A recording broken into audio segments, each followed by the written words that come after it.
ನಮಸ್ತೆ ಆದ್ಮೇಲೆ ಇಂದು ನಮ್ಮ ಗುರುಕೃಪಾದಲ್ಲಿ ಕೆಲವೊಂದು ಪ್ರಾಡಕ್ಟ್ಸ್ ಡಿಸ್ಪ್ಯಾಚ್ ಮಾಡ್ತಾ ಇದ್ದೀವಿ. ಅವೇನೆಲ್ಲ ಪ್ರಾಡಕ್ಟ್ಸ್ನ ಡಿಸ್ಪ್ಯಾಚ್ ಮಾಡ್ತಾ ಇದ್ದೀವಿ ಅಂತ ನಾನು ನಿಮಗೆ ತೋರಿಸ್ತೀನಿ. ನಮ್ಮ ಒಬ್ಬರು ಕಸ್ಟಮರು ಈ ರೀತಿ ಕಾಯಿನ್ ಪರ್ಸಸ್ 2 ಮತ್ತು 3 ಕಂಪಾರ್ಟ್ಮೆಂಟ್ ಪರ್ಸ್ಗಳು 2 ಮತ್ತು ಇದು ತಾಂಬೂಲ ಬ್ಯಾಗ್ಸು. ಈ ತಾಂಬೂಲ ಬ್ಯಾಗ್ಸ್ 2 ಮತ್ತು ಇದು ಮಲ್ಟಿಪರ್ಪಸ್ ಪೌಚು. ಈ ಮಲ್ಟಿಪರ್ಪಸ್ ಪೌಚ್ 2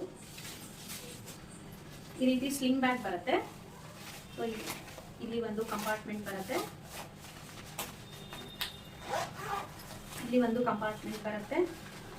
ಮತ್ತೆ ಇದು ಮ್ಯಾಗ್ನೆಟ್ ಓಪನ್ ಇದೆ, ಈ ಫ್ಲಿಪ್ ಮಾಡಿಕೊಂಡ್ರೆ ನಿಮಗೆ ಇಲ್ಲೊಂದು ಕಂಪಾರ್ಟ್ಮೆಂಟು ಇಲ್ಲೊಂದು ಕಂಪಾರ್ಟ್ಮೆಂಟ್ ಈ ರೀತಿ ಬ್ಯಾಗ್ ಬರುತ್ತೆ, sling bag.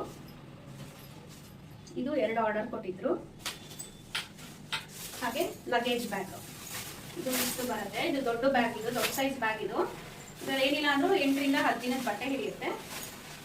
Depends on weight. ನಮ್ಮ ಸಾರಿ ಸೆಟ್ ಆಗಿದ್ರೆ ಒಂದು 6-7 ದಿನದ ಹಿಡಿಯುತ್ತೆ. ಮಾಮೂಲಿ ಕುರ್ತಾ ಸೆಟ್ ಆ ಥರ ಎಲ್ಲ ಆದರೆ ಒಂದು 10 ದಿನದ ಆರಾಮ್ಸೆ ಹಿಡಿಯುತ್ತೆ ಇದರಲ್ಲಿ. ಸೊ ಇದರಲ್ಲಿ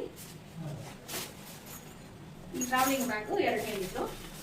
ಸೊ ಇದಿಷ್ಟು ಕೂಡ ಮೈಸೂರು ಕಡೆಗೆ ಹೋಗ್ತಾ ಇದೆ, ಮೈಸೂರು ಕಡೆಗೆ ಡಿಸ್ಪ್ಯಾಚ್ ಮಾಡ್ತಾ ಇದ್ದೀವಿ. ಮತ್ತೆ ನಮ್ಮ ಇನ್ನೊಬ್ರು ಕಸ್ಟಮರು 2 ಕಂಪಾರ್ಟ್ಮೆಂಟ್ ಪರ್ಸ್ಗಳನ್ನ 5 ಆರ್ಡರ್ ಕೊಟ್ಟಿದ್ರು. ಈ 2 ಕಂಪಾರ್ಟ್ಮೆಂಟ್ ಬಸ್ಗಳನ್ನ ಅಂದ್ರಳ್ಳಿ ಕಡೆಗೆ ಕಳಿಸ್ತಾ ಇದ್ದೀವಿ. ಥ್ಯಾಂಕ್ ಯು ಸೋ ಮಚ್ ನಮ್ಮ ಗುರುಕೃಪಾನ ಆಯ್ಕೆ ಮಾಡ್ಕೊಂಡಿದ್ದಕ್ಕೆ.